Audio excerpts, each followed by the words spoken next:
मराठवाड्यातल्या औरंगाबादमध्ये औद्योगिक विकास झाला, मात्र मराठवाड्यातल्या इतर शहरांची औद्योगिक प्रगती झाली नाही। आणि याचं सर्वात महत्त्वाचं कारण इथल्या रेल्वेकडे झालेलं दुर्लक्ष। राज्यातलं प्रमुख शहर मुंबई आणि पुण्याशी अजूनही राज्य आणि केंद्र सरकार मराठवाड्याला जोडू शकलेलं नाही।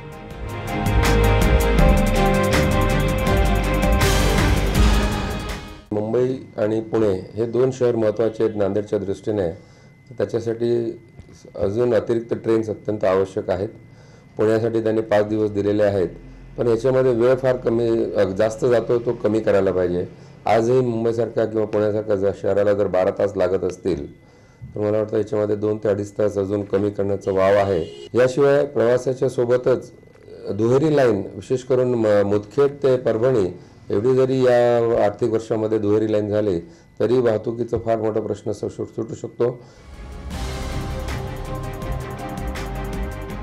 मराठवाड्याचा विकास खऱ्या अर्थानं करायचा असेल तर रेल्वे अभ्यासकांच्या मते काही प्रमुख मागण्यांकडे लक्ष देणं गरजेचं आहे। मुदखेड मनमाड रेल्वे मार्गाचं दुहेरीकरण, 4 प्रमुख नवीन रेल्वे मार्गांची मागणी, परळी बीड नगर, नांदेड यवतमाळ वर्धा, नांदेड बिदर, पुणतांबा शिर्डी, नांदेड रेल्वे विभाग मध्य मुंबई रेल्वेला जोडणं, नांदेडहून पुणे मुंबईसाठी दररोज एक सुपरफास्ट रेल्वे सोडावी, महाराष्ट्रातील सर्व प्रस्तावित रेल्वे मार्गांच्या सर्वेचं पुनर्मूल्यांकन करावं,